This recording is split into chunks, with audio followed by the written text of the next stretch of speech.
Buenos días, queridos hermanos, bienvenidos un sábado más a nuestro tiempo de encuentro con el Señor y encuentro con nuestros hermanos, un tiempo para aprender de nuestro Señor, de su palabra, un tiempo para compartir con nuestra familia en Cristo también.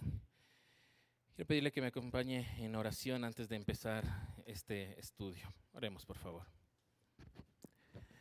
Padre bendito, Dios bueno, todopoderoso, Rey de reyes y Señor de señores, Rey del universo, Dios creador, Dios dueño de todo, Padre santo, Dios altísimo, te damos gracias, te damos la gloria, te damos la honra en este día, en esta mañana, Señor, por todo lo que eres, por todo lo que haces, Señor, por nosotros, por tantos cuidados, por tantas bendiciones, por tanta misericordia para con nosotros pecadores, Señor. Gracias te damos por darnos la oportunidad de venir a tu casa, Señor, a encontrarnos con nuestros hermanos, para aprender más de ti, para entregarte nuestra alabanza, nuestra adoración, Señor. Permítanos, Señor, hoy ser llenos de tu Espíritu Santo, para poder comprender tu palabra, y que cada persona que vaya entrando, Señor, a esta construcción, Señor, sea lleno de tu Espíritu, Señor, que tu Espíritu sea el único que esté aquí en este lugar. Que tu Espíritu Santo esté desbordándose en este lugar, Señor, llenando a cada uno de nosotros, de nuestros corazones, Señor. Que tu Espíritu se haga cargo de cada palabra y que todo lo que se ha dicho en esta mañana, Señor, para que podamos comprenderlo y aplicarlo el resto de nuestros días, Señor. Dios bueno, hoy queremos pedirte, Señor, que traigas con bien a nuestros hermanos que están en camino. Queremos pedirte que tengas con bien a nuestros hermanos que no pueden acompañarnos hoy, Señor, que nos acompañan desde lejos, desde sus casas, Señor, a través del internet. Queremos pedirte que seas tú, Señor, haciéndote cargo de cualquier situación para que pronto puedan volver, pronto podamos estar juntos, Señor, traerlos con bien. Acompáñanos en esta mañana. Guíanos, Señor, guía a nuestra nación, guía a nuestro país en todo lo que tenemos que hacer, Señor, y a través de tu palabra también muéstranos tus planes, Señor, de tu reino, pero permítenos entenderlo a la manera de cristianos aquí en esta tierra, aquí en este país, Señor, y cómo debemos votar, decidir, Señor. Y aunque nuestra decisión no sea la que gane el día de mañana, Señor, también enséñanos eso. Aceptar la democracia, Señor, aceptar lo que sucede el día de mañana si no es lo que nos gusta también, Señor. Acompáñanos, quedamos en tus manos, te lo decimos en el nombre de nuestro Señor Jesucristo. Amén. Continuamos con el estudio de nuestro folleto. Estamos en el folleto 55 del folleto que venimos estudiando de la Iglesia Bautista del Séptimo Día, ¿sí? Con quienes estamos asociados.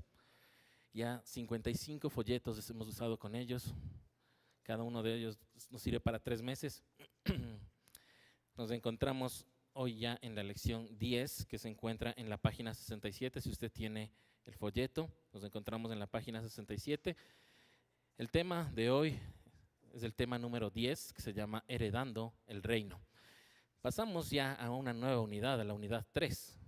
Habíamos visto en las unidades anteriores la profecía en cuanto al reino de Dios. Hemos estudiado en el Antiguo Testamento a los profetas, como ellos nos planteaban cómo sería el reino instalado en tierra y también en la eternidad, ¿sí? Cómo empieza el reino desde aquí y luego continúa y es grandioso y magnífico ya en la eternidad, en la vida eterna. Luego vimos ya al Señor Jesucristo en la segunda unidad, Él mismo siendo el que confirme todo esto, Él dando cumplimiento al reino de Dios aquí en la tierra, dando cumplimiento a nuestro rey caminando entre nosotros y estableciendo un reinado, estableciendo su pueblo, los súbditos del rey, como somos nosotros, ¿sí? Y ahora en la unidad 3 vamos a pasar a ver el reinado eterno de Dios. Aquí vamos a ver a través del Antiguo y el Nuevo Testamento, vamos a ver sobre cómo va a ser este reino, cómo vamos a vivir en este reino, ¿sí? Quién va a ser la autoridad, cómo debemos proceder dentro de este reino, ¿sí? Así que de eso se trata la unidad 3. Hoy vamos con el tema número 10, que está, como les dije, en la página 67. ¿Sí? Espero que hayan leído también Comprendiendo y Viviendo, los comentarios diarios. He tenido la oportunidad de leer en sus casas y, si es posible, también toda la parte de las actividades, las preguntas, de hacerlo en familia. Lo ideal es hacerlo en algún momento, Dios permite, cuando ya estemos en otro lugar, ya no hacerlo así, ¿no? Como estamos, sino volver a como lo hacíamos antes, de poder reunirnos y estar juntos en una mesa y poder seguir comentando y hablando los unos con los otros sobre el tema, ¿sí? Esa es la idea. Sin embargo, ahora nos toca, por la situación, por lo grande que es el lugar y no tenemos sitio donde sentarnos, estamos haciendo así, pero próximamente la idea es volver a eso, regresar a esto de poder tener un estudio en el que interactúen todos, ¿sí? Ahora simplemente estamos dando un resumen semanal de lo que cada uno de ustedes ha estudiado, ha leído en su casa con sus familias. Entonces vamos, ahora sí, al tema 10, vamos al día miércoles, vamos a ir en el orden cronológico de nuestras Biblias. El día miércoles vamos a leer el libro de Isaías, capítulo 44, versículos del 21 al 28. Leo, tienen en pantalla la versión NBI. Dice: recuerda estas cosas, Jacob, porque tú eres mi siervo, Israel. Yo te formé, tú eres mi siervo. Israel, yo no te olvidaré. He disipado tus transgresiones como el rocío y tus pecados como la bruma de la mañana. Vuelve a mí, que te he redimido. Canten de alegría, cielos, que esto lo ha hecho el Señor. Griten con fuerte voz, profundidades de la tierra. Prorrumpan en canciones, montañas, y voces con todos sus árboles. Porque el Señor ha redimido a Jacob. Dios ha manifestado su gloria en Israel. Así dice el Señor, tu Redentor, quien te formó en el seno materno. Yo soy el Señor que ha hecho todas las cosas. Yo solo desplegué los cielos y expandí la tierra. ¿Quién estaba conmigo? Yo frustro las señales de los falsos profetas y ridiculizo a los adivinos. Yo hago retroceder a los sabios y convierto su sabiduría en necedad. Yo confirmo la palabra de mis siervos y cumplo el consejo de mis mensajeros. Yo digo que Jerusalén será habitada, que los pueblos de Judá serán reconstruidos y sus ruinas las restauraré. Yo mando que se seque lo profundo del mar y ordeno que se sequen sus corrientes. Yo afirmo que Ciro es mi pastor y dará cumplimiento a mis deseos. Dispondrá que Jerusalén sea reconstruida y que se repongan los cimientos del templo. Amén. Amén. El profeta Isaías vivió 150 años antes de Ciro. Es lo interesante. Vamos a verlo. Él viene de hablar en este mismo capítulo, en el capítulo 44 y en el capítulo anterior, sobre la idolatría. ¿Sí? Si usted tiene ahí su Biblia abierta, mire las páginas, los versículos, los pasajes anteriores, está hablando de la idolatría, de la insensatez que es la idolatría, que es tener ídolos. ¿Sí? Nos habla de eso. Viene hablando de esto y como para resumir, como para concretar todo, para asentarlo todo, dejar asentado toda esta parte de la idolatría, viene esta parte, este pasaje. ¿Sí? Le habla de la idolatría y cierra diciendo entonces, no dice entonces, no, pero dice, o sea, acuérdate, recuerda lo que acabo de decir. ¿Sí? Como cuando nuestros papás nos dicen, nos repiten una vez más, pero te acuerdas, te vas a acordar lo que te estoy diciendo. Así empieza el Señor diciendo, acuérdate todo lo que acabo de decir antes, sobre la idolatría, sobre la adorada. Ahí habla lo del árbol, que le dan forma a un árbol y le empiezan a adorar a un árbol con forma. Así habla en los versículos anteriores. Y de eso entonces empieza diciéndoles eso, acuérdate de esto que acabo de decir. Grábate eso, utiliza en la otra versión y en el significado del hebreo también. ¿Sí? Y le dice, no seas como los idólatras, ¿sí? Porque en el versículo 19 justo dice, no nos tocó leer, pero ahí dice esto, dice, los idólatras no entienden las cosas, no entienden, no hay entendimiento en ellos, ¿sí? Dice, no seas como los idólatras, les dice aquí, ¿sí?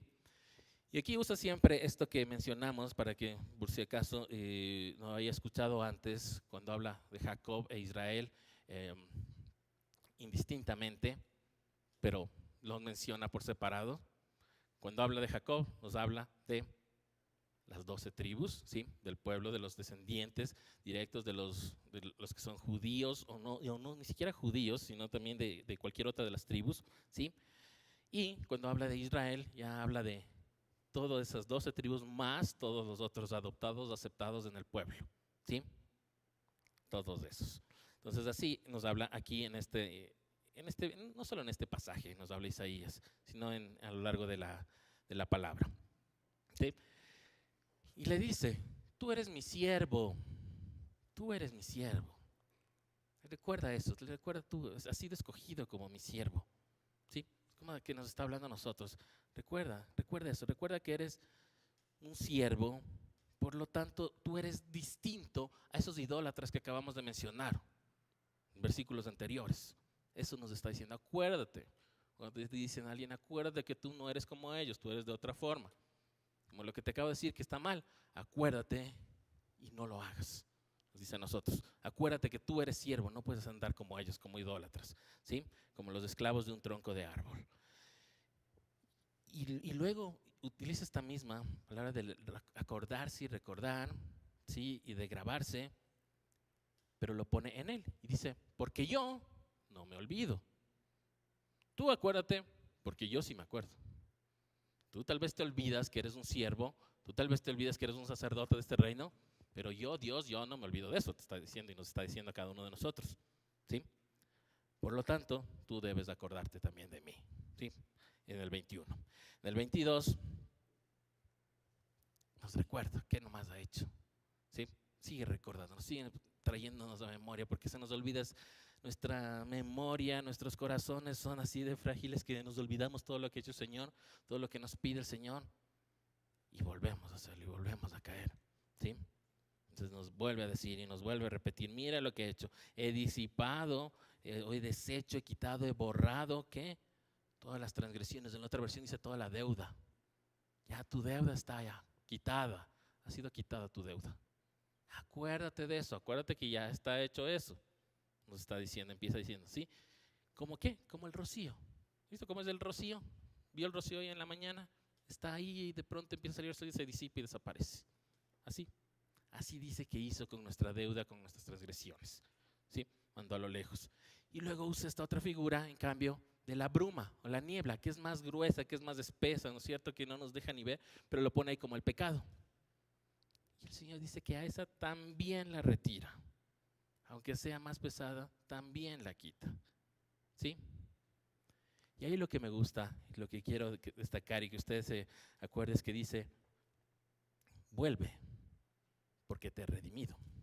¿Cómo dice esta versión, el 22? Vuelve a mí, que te he redimido. Vuelve a mí, que te he redimido. Vuelve. O sea, ya estuvimos en algún tiempo con Él y nos fuimos. Estuvimos aquí, tenemos que volver, ese es el plan. Vuelve a mí. ¿Por qué? Porque te he redimido. Fíjense en eso, te he redimido, ya estamos redimidos, ya estamos. No dice, ven para ver si te redimo, ¿sí? No dice, ven, porque ya te redimí, ya estás redimido, ¿sí? Y ahí viene esta parte, regresamos al Señor y ahí empezamos a arrepentirnos de lo que hemos hecho, o nos arrepentimos para ir al Señor, o más bien es esto. Nos arrepentimos porque ya estamos redimidos. Sí, por eso nos arrepentimos, por eso le buscamos, porque ya estamos redimidos. Ya ha sido pagado la deuda, como dice ahí, lo del rocío, ya está. Entonces ya el buscarle, el arrepentirse, ya lo hacemos, porque ya somos redimidos. Vuelve, que ya te he redimido. Ya estás redimido. ¿Por qué no has vuelto? ¿Por qué no vuelves? ¿Sí? Póngale de otra forma, ¿sí?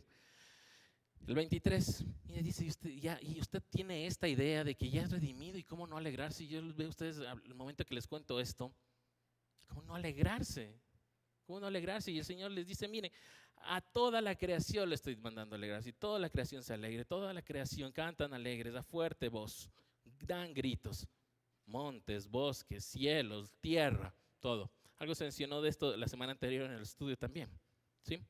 Por eso no voy a entrar más en detalles de esto de la creación, de cómo le alaba al Señor. La creación está adorándole. Sí. Solo faltamos nosotros. Faltamos nosotros seguir también adorando. Continúa recordándonos quién es Él, estableciendo quién es Él. ¿Sí? Él nos formó, Él es nuestro dueño, dueño de todo. Y además, ninguno de nosotros estuvo ahí. Dice, ¿quién de ustedes estuvo aquí conmigo? Para que pueda opinar, porque no dice estas palabras, ¿no? Pero para opinar y decir las cosas que están bien, que están mal, que lo hagamos de otra forma, para cambiarlo. ¿Quién? Yo estuve, dice Dios. Y yo estuve, ¿quién estuvo conmigo? ¿Sí?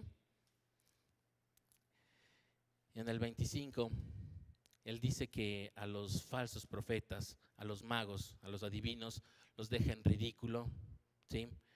Que los deja como necios, a los que se consideran sabios, terminan como necios, ¿sí? Pero a los que sí son suyos, ¿sí? Ese hace el contraste. Nos pone a todos estos, a los falsos profetas, a los falsos maestros, a los que andan en adivinación, en magia, a los que se creen sabios en su propio conocimiento, ¿sí? Los deja mal, los ridiculiza, los avergüenza, los deja como necios, pero ahí hace el contraste en el versículo 26, a los que sí son suyos, a los que sí son de su pueblo, ¿qué hace? Confirma sus palabras, confirma sus mensajes, sus mensajeros, a quienes les manda hablar, ¿sí? En ese tiempo, a los profetas, al pueblo, ahora a nosotros, Él confirma su palabra, Él confirma lo que ha mandado hacer, Él cumple con sus promesas, Él les confirma, va a cumplir sus promesas, ¿sí? Y aquí empiezan declaraciones que empieza a dar el Señor así, ponerlo con su nombre. Yo digo que Jerusalén será habitada y será. En ese momento recordemos históricamente dónde estaba. Israel estaba quemada, en ruinas, ellos estaban en el cautiverio en Babilonia, no había nadie, se habían acabado todas las tribus, 10 ya se perdieron, la última linaje que quedaban le mataron al último rey y sus hijos para que no haya más descendencia, ¿sí? Y los que sobraron estaban en cautiverio en Babilonia. Y aquí Dios le dice a Isaías, yo digo que Jerusalén volverá a ser habitada, que Jerusalén será reconstruida. Yo lo digo, punto. ¿Sí? Yo mando, dice, que se seque el mar, así como lo hizo con Moisés, que se sequen las corrientes, dice en la otra versión. ¿Sí? Y ahí hay esta parte interesante, la que les decía, que cuando esto fue escrito fue 150 años antes de que Ciro esté gobernando, que sea rey. Dice, yo afirmo que Ciro es mi pastor. Esto ha sido bastante confusión. ¿Cómo es posible? ¿Por qué le pone como pastor a un rey pagano, a un rey persa, ¿sí? Un rey del imperio persa, Ciro, ¿sí? En ese momento no tenía ni idea qué era. La palabra Ciro es una palabra en hebreo que significa el rey del sol, algo así, ¿sí? Es como Chirus, está en el hebreo. Y no entendían hasta el momento en que Ciro apareció en escena. Estaban en el cautiverio en Babilonia, que les llevó a los asirios, les tenía allá, pero luego vinieron los persas, arrasaron con los asirios y se hicieron cargo de esos y obviamente también de Babilonia. Y de pronto ven que el rey de los persas que les había conquistado se llamaba Ciro. ¿Sí? Por eso se molestaron y fueron a decirle a Ciro y se acercaron los que tuvieron estos puestos importantes que el Señor les dio, ¿sí? Como Daniel, como sus amigos, como Nehemías, como Esdras, les dio autoridad para hablar, para acercarse a las autoridades, como deberíamos ser nosotros también, ¿no? Hoy en día. Y le manda y le hacen y le muestran a Ciro. Dice, mire, señor Ciro, rey Ciro, lo que sea como le habían dicho. 150 años de este día, usted ya fue nombrado en una profecía por Isaías. Y le mostraron esto, que Ciro es mi pastor. Y entonces, ¿cómo es mi pastor? Entonces usted va al hebreo, busca pastor, simplemente es la palabra de pastorear, ¿no? De guiar al rebaño.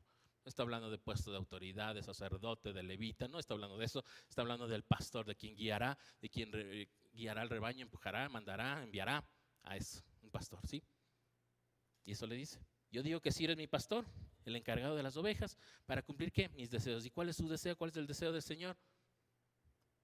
Que habiten nuevamente Jerusalén, que regresen a Jerusalén y que sea reconstruido. Mire, la ciudad y los cimientos del templo. Y así sucedió. No fue así, no fue así, no fue solo lea y hágalo, no. Pasaron algún tiempo, algunos años, y sucedió, mandó a unos pocos, mandó a los primeros, a los segundos, mandó a otros, mandó recursos, después mandó otros recursos, y así. Pero sucedió, se cumplió esta palabra, ¿sí? Es así como el reino del Señor aquí en la tierra también se cumple porque ese es el rey, Él es el rey tanto aquí como allá, ¿sí? Vamos al jueves, seguimos en Isaías, vamos al capítulo 59, del 1 al 8 y luego nos saltamos del 16 al 21. Les leo la versión en pantalla, versión NBI, desde el versículo 1, capítulo 59 de Isaías. La mano del Señor no es corta para salvar, ni es sordo su oído para oír. Son las iniquidades de ustedes las que los separan de su Dios. Son estos pecados los que los llevan a ocultar su rostro para no escuchar. Ustedes tienen las manos manchadas de sangre y los dedos manchados de iniquidad. Sus labios dicen mentiras, su lengua murmura maldades. Nadie clama por la justicia, nadie va a juicio con integridad. Se confía en argumentos sin sentido y se mienten unos a otros. Conciben malicia y dan a luz perversidad. Incuban huevos de víboras y tejen telarañas. El que coma de estos huevos morirá. Si uno de ellos se rompe, saldrá una culebra. Sus tejidos no sirven para vestido. No podrán cubrirse con lo que fabrican. Sus obras son obras de iniquidad y sus manos generan violencia. Sus pies corren hacia el mal, se apresuran a derramar sangre inocente. Sus pensamientos son perversos, dejan ruina y destrucción en sus caminos. No conocen la senda de la paz. No hay justicia alguna en su camino. Abren senderos tortuosos y el que anda por ellos no conoce la paz.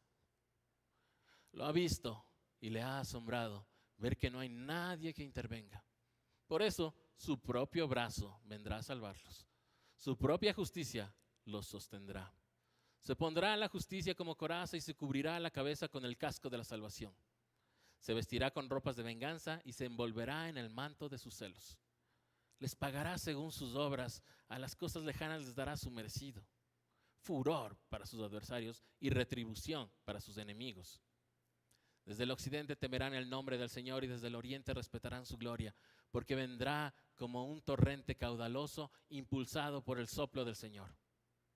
El Redentor vendrá a Sión, vendrá a todos los de Jacob que se arrepientan de su rebeldía, afirma el Señor. En cuanto a mí, dice el Señor, este es mi pacto con ellos. Mi espíritu que está sobre ti y mis palabras que he puesto en tus labios no se apartarán más de ti, ni de tus hijos, ni de tus descendientes, desde ahora y para siempre, dice el Señor. Amén.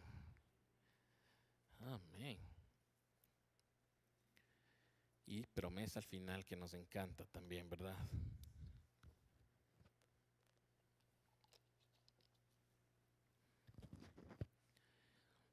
Profecía, continuamos hablando de profecía, continúa hablando de lo que está sucediendo en ese momento y lo que sucederá cuando ya esté el Señor Jesucristo, ¿sí? Y empieza en el versículo 1 hablando de que la mano del Señor no se va a cortar, no se va a cortar mi mano. ¿A qué se refiere? Esa es una expresión que ya no se usa, que se usaba antes, que se usaba de que la mano es muy corta, que se ha cortado la mano, que es un sinónimo de debilidad, de que no tiene fuerza, ¿sí? Versus la mano extendida es sinónimo de poder, la mano larga, como la mano larga de la ley, así. Son expresiones que no se usan o no se usan mucho, ¿sí? Entonces habla de eso, de que la mano del Señor no se ha cortado y no se va a cortar, ¿sí? Y luego en el 2 empieza enseñándonos claramente de quién es la culpa, ¿sí? Por si nosotros mismos somos los que estamos echando la culpa a la situación, echando la culpa a quienes nos están dirigiendo, echando la culpa a los que están gobernando, como en ese momento, echando la culpa al rey que les conquistó, al rey que les tenía encarcelados, echando la culpa. Y el Señor les deja claro, ¿sí? Les deja claro cuál es el problema, por qué Dios se ha separado de ellos, cuál es el problema de la separación y el distanciamiento. Y les deja clarísimo, son nuestras iniquidades, nuestros pecados, que hacen que su rostro se vire, se oculte, que su oído no nos escuche, no escuche nuestras oraciones. Sí, no es la culpa de nadie, sino es la culpa de cada uno de nosotros, como hablamos la semana anterior. ¿Sí? De eso nos dice aquí en el versículo 2. Y por si no lo entendemos, empieza a desglosarlo. Dice, mire, sus manos son así, sus dedos, ¿no? Cuando habla de manos que buscan el mal, ¿no es cierto? Dice manos que buscan la iniquidad. Habla de manos que quieren esta iniquidad en grande, ¿no? A gran escala. Y luego cuando dice dedos, y esas cosas pequeñas que también hacemos, a pequeña escala, aquí, solo al uno, solo al otro. Manos y dedos. Y está diciendo que están llenos de iniquidad, están llenos de pecado, están marcados con sangre, manchados con sangre, ¿sí? Pero al final lo mismo, manos y dedos, ¿sí? Les dice que murmuran maldad, todo lo que hablan es maldad, ¿sí? De eso están hablando, eso es lo que les está diciendo. Y por eso llevan el 4, les dice, con esa maldad van a los juicios, se enjuician en tribunales falsos, tribunales donde no hay justicia verdadera, diciendo mentiras, acusándose con mentiras. Todo eso les está culpando aquí el Señor. Nos está culpando aquí, ya, a nosotros también, porque sí, era en ese tiempo que estaban en cautiverio, pero esto siempre se aplica. ¿Sí? Sí, no hay verdadera justicia. Con argumentos falsos y mentiras, conciben y dan vida a la perversidad. O dan a luz a perversidad, dice la otra, ¿no es cierto? Dan a luz de concebir como la embarazada y luego lo que nace es perversidad. Y luego, y esto recuerdan, hace 2 semanas hablamos de los frutos, que nos decía en cambio que debemos, ya tenemos el Espíritu, ya tenemos el fruto del Espíritu, pero lo que hay que dar a luz son acciones, son obras. Que se vea, no solo decir yo tengo el fruto de la paciencia. Y cuando me encuentro en una situación, tengo paciencia, ¿sí? O cualquiera de las partes del fruto del Espíritu. Así, aquí también del otro lado, también lo pone. Y le dice así, conciben maldad, ¿sí? Perversidad, iniquidad, y dan a luz esos frutos. ¿Qué es perversidad? Que es ponerla ya en práctica, estas acciones malas, acciones malvadas, ¿sí? Por eso luego le habla de la víbora, ¿no? Porque para que les quede claro. Dices como estos huevos de víbora, están cogiendo los huevos de víbora, están cuidándoles, empollándoles, lo que sea, la forma en que sale, pero va a salir y se va a abrir. ¿Y qué va a salir? Va a salir maldad, va a salir una víbora, va a salir con veneno, va a matarles, va a picarles, o sea, ¿sí? De eso habla el Señor aquí. Si ustedes tienen adentro maldad, ¿qué va a salir? Va a salir esto. De un huevo de víbora va a salir una víbora. ¿Sí? A eso se refiere. De eso está hablando aquí. Tejen telarañas tan delgadas. Nuestros argumentos, esos argumentos con los que sostenemos nuestras ideas, es que yo hago esto porque yo aprendí así, o porque yo descubrí de esta manera, porque a mí me fue revelado de esta manera, porque a mí me enseñaron de esta manera, o porque este es mejor, no sé. Todos estos argumentos que el Señor dice son como telarañas. Son como telarañas, no aguantan nada, solo topa y se acaba. Y con esos argumentos y con esas cosas se hacen vestidos. No es que existan vestidos de telarañas, pero dice sí. Con eso, así mismo se hacen vestidos. Como igual se va a poder romper y desprender y despedazar. Porque no es verdadero. Y eso les está diciendo. Se visten con eso, con estos argumentos falsos que son como telarañas. ¿Sí? Les habla de estas obras que no sirven, obras de maldad. ¿Sí? Y sigue diciéndoles, ¿qué más? Manos llenas de violencia. En 7 les dice pies que corren al mal, ¿cierto? Que corren a derramar sangre inocente. Esto lo habíamos visto también en Proverbios 6. ¿Sí? En Proverbios 6 también está esta misma frase de las cosas que aborrece el Señor, de los pies que corren a derramar sangre inocente. ¿Sí? Fíjense en la sangre inocente cuando hablamos sobre el aborto, ¿no? Cuando pensamos en eso. ¿Sí? A propósito de eso, estamos pensando también ahí, con estas alianzas estratégicas que tenemos de ayudarnos con otras congregaciones, fundaciones y todo eso. También estamos hablando con una fundación que ayuda a las madres que han pasado estos procesos de aborto, ¿sí? De aborto o de pérdidas de recién nacidos. Estamos en conversaciones, muy pronto les contaremos más. Vamos a estar como iglesia también apoyando esta obra y siendo parte de ella, ¿sí? Ya que estamos hablando de esto, vale una cuña. El 8. Abren caminos, pero no caminos de paz. No caminos para paz, les dice, ¿no? Y del 9 al 15, ¿sí? Solo les da las consecuencias. ¿Qué va a hacer? Dios va a estar lejos. Su verdad no va a estar en ustedes. Sí. Vamos a estar a distancia del Señor. Sí.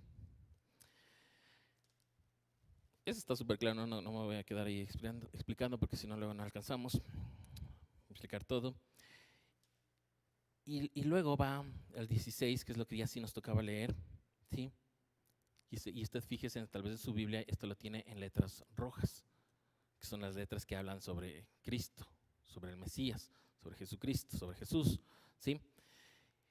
Y ahí nos dice que cuando vino, que cuando estuvo antes de venir, se asombró viendo tanto mal y que no había nadie que lo haga, que busque al Señor. Así que tuvo que hacerlo él mismo y con su propio brazo, con su propia autoridad, con su propia fuerza, él hacerse cargo de todo y arreglar todo. Eso es lo que dice ahí. Eso es lo que dice el Mesías.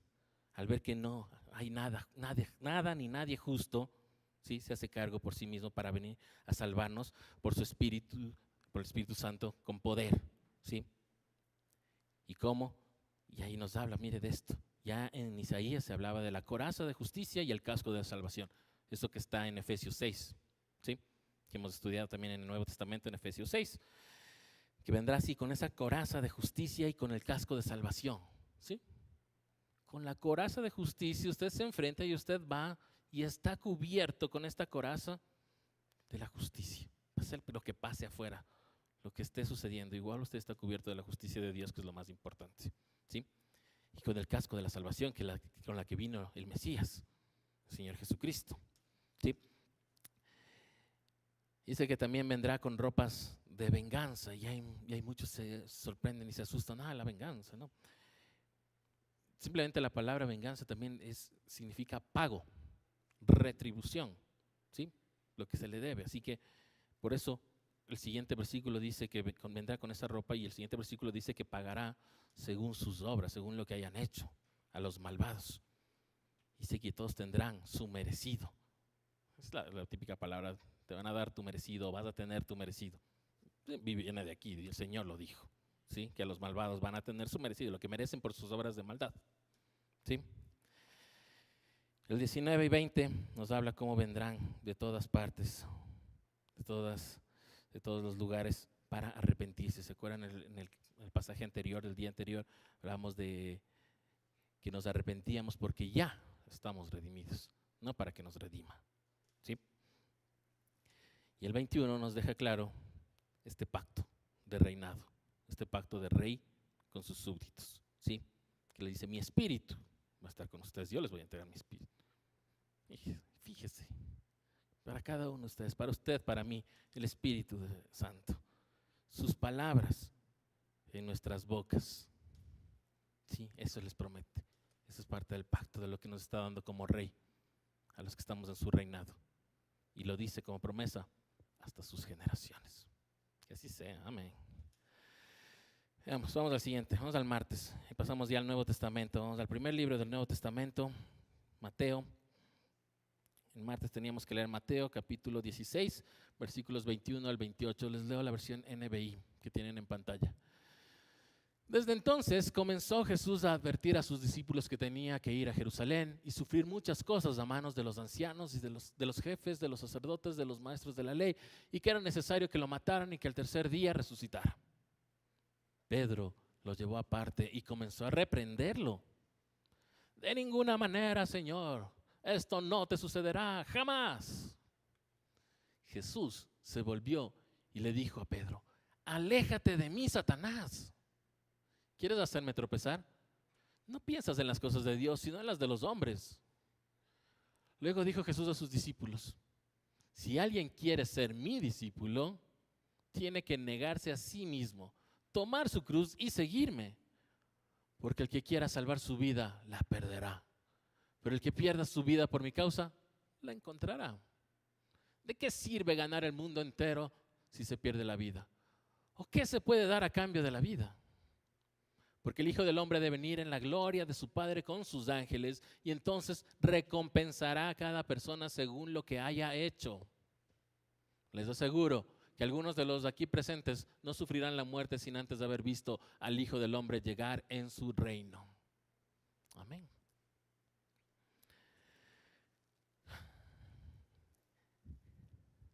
Aquí ya nos muestra en la parte en que dice con más frecuencia o ya desde aquí en adelante. Antes les había dicho que tenía que padecer, que tenía que cumplirse en las profecías, pero no con tanta claridad como empieza a hacerlo desde este momento, dice. Sí, desde el 21, que empieza ya a anunciarles lo que sucederá, que tiene que pasar. ¿Qué? Que tiene que ir a Jerusalén, padecer ante la autoridad de los ancianos, de los sacerdotes, de los maestros de la ley y de los romanos mismos, ¿sí? Tiene que padecer, que tiene que morir y que va a resucitar el tercer día, ¿sí? Y esto les dijo justo, está después en nuestras Biblias, después del momento en que a Pedro le pregunta quién dices que soy. Yo digo que tú eres el Señor, yo digo que tú eres Dios. Esto no te ha sido revelado por carne ni sangre, sino el Espíritu Santo. Así que yo digo que tú eres Pedro, la roca, y tú tendrás la llave del reino de los cielos. ¿Ya? ¡Wow! Pedro se quedó así.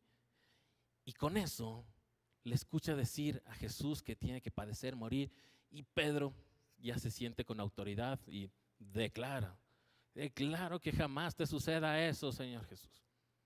Y Jesús se da la vuelta, dice, mire, Jesús se da la vuelta, ¿cómo será, no? Que está ahí, ¿cómo habrá sido? Y se da la vuelta enojado, apártate de mí, Satanás, no digas esas cosas, no puedes decirle esas cosas.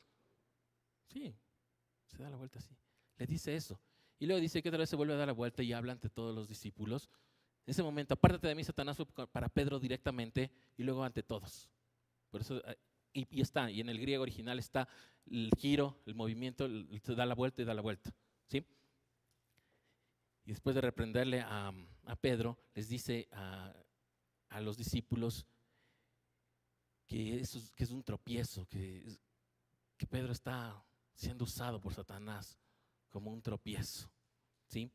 Y que estas cosas tienen que suceder y que si ustedes quieren ser sus discípulos, les dice a ellos y nos dice a nosotros, tenemos que cargar con nuestra cruz, tenemos que morir como Él, al viejo hombre, al hombre de pecado, al que hablaba en Isaías, a ese que busca la maldad y que está lleno de maldad y que va a concebir y dar a luz o dar frutos de maldad, de violencia. A ese dice aquí, el Señor Jesús les dice, tienen que llevar su cruz y tienen que morir también, ¿sí? Y les dice que se nieguen a sí mismos, que nieguen las cosas terrenales, son terrenales, y que más bien lo busquen a Él y lleven su cruz, ¿sí? Les dice en el 25 que el que esté más preocupado de la vida que tiene aquí, la va a perder. Estar más preocupado de eso que estar preocupado de la vida eterna, va a perder su vida aquí, ¿sí? Y quizás hasta la vida eterna podemos perder por estar así en esas. Dice, pero si es por Dios que perdemos la vida, la encontrará, ¿sí? Por eso el 26 le aclara más, ¿de qué sirve ganar el mundo? Ya, te preocupaste tanto por ganar las cosas de aquí en el mundo, por tener las cosas del mundo, ¿y de qué sirve si perdiste la vida eterna? Dice el 26. El 27 deja claro cómo vendrá el Hijo del Hombre. Vendrá en toda su gloria con los ángeles y recompensará, como decía en Isaías, por eso está el complemento de esto, en las palabras del Señor Jesús, que va a recompensar o va a dar su merecido. ¿Sí? ¿Se acuerdan que acabamos de leer? En Isaías le va a dar su merecido a todos, de acuerdo a sus obras, de acuerdo a qué? Entonces, a los frutos, de acuerdo a los frutos de cada uno. ¿Sí? Hay el 28 que algunos de ellos vivirán para ver el inicio de esto, de cómo inicia esto. Sí, no la parte no es que de esos que estaban ahí, los 12, los que hayan estado en ese momento, van a quedar viviendo 2000 años para verle al Señor Jesús bajando con los ángeles, no, sino que van a ver este inicio del reino, cómo inicia el reino en ese momento, cuando se consuma su muerte en la cruz y resucite, el reino consumado, el reino es siendo ejecutado ya desde aquí, desde este momento, ¿sí? Por eso les dice esto, ustedes van a verlo, algunos de ustedes van a verlo, porque sí, algunos sí murió, sí, recordemos, ¿sí? Vamos al domingo, vamos si alcanzamos el domingo, Juan 3, del 1 al 9. Juan el Evangelio de Juan, capítulo 3. Les leo la versión NBI. Había entre los fariseos un dirigente de los judíos llamado Nicodemo. Este fue de noche a visitar a Jesús. Rabí, le dijo, sabemos que eres un maestro que ha venido de parte de Dios, porque nadie podría hacer las señales que tú haces si Dios no estuviera con él. De veras te aseguro que quien no nazca de nuevo no puede ver el reino de Dios, dijo Jesús.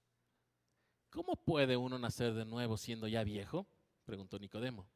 ¿Acaso puede entrar por segunda vez en el vientre de su madre y volver a nacer? Yo te aseguro que quien no nazca de agua y del Espíritu no puede entrar en el reino de Dios, respondió Jesús. Lo que nace del cuerpo es cuerpo, lo que nace del Espíritu es espíritu.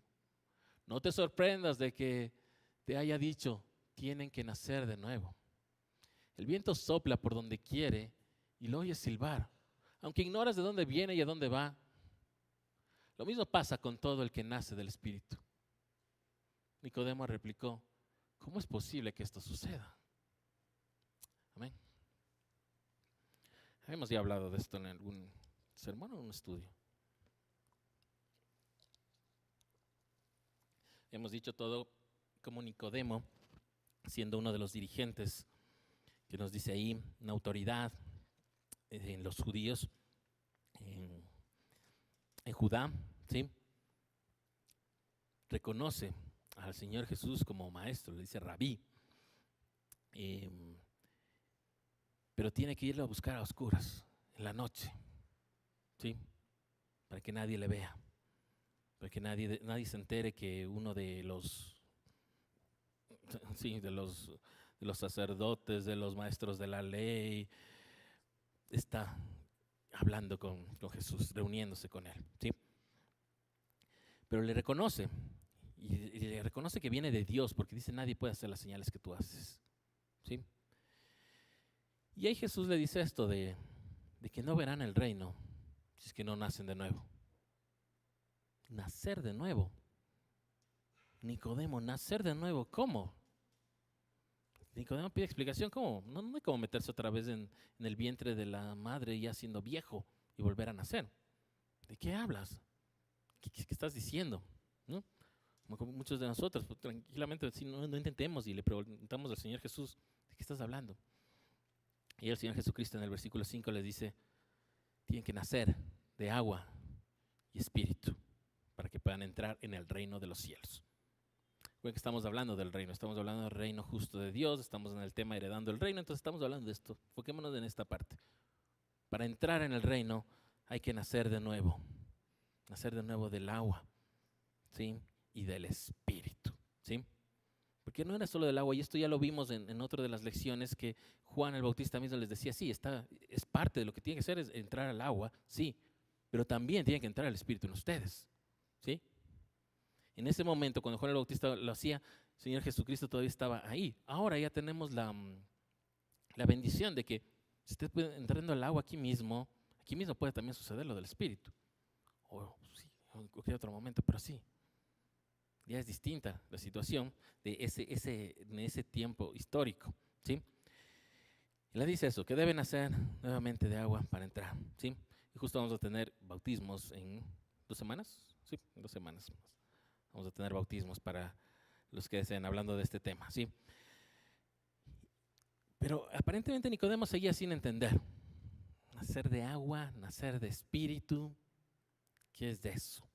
Y seguramente muchos de nosotros también nos costó entender esto, ¿sí? Y ahí en el 6 empieza a decirle, si quieres ser terrenal, si quieres las cosas de la tierra, pues sigue siendo así. Y le explica, lo que sale del cuerpo es del cuerpo, es de aquí y es de aquí.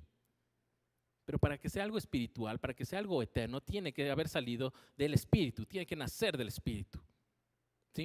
Entonces tiene que el espíritu estar en ti, tienes que nacer del espíritu para que puedas estar espiritualmente también allá en el reino, ¿sí?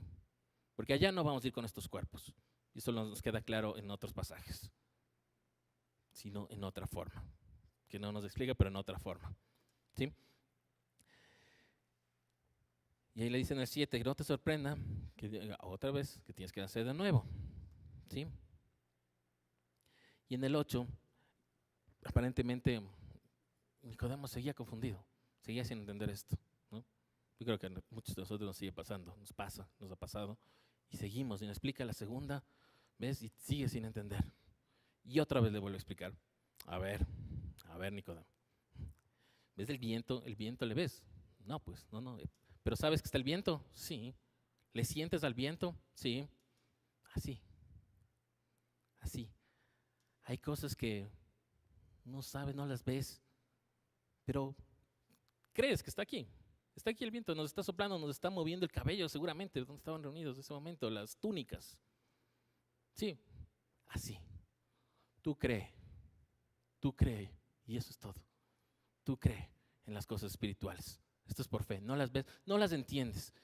2 veces le explicó y no le entendió. ¿Sí? Muchos de nosotros hasta ahora no entendemos, o quizá nunca entendamos, y hay cosas que van a permanecer siendo un misterio y nunca las lleguemos a entender porque no están en la Biblia reveladas. ¿Sí? Pero tú crees.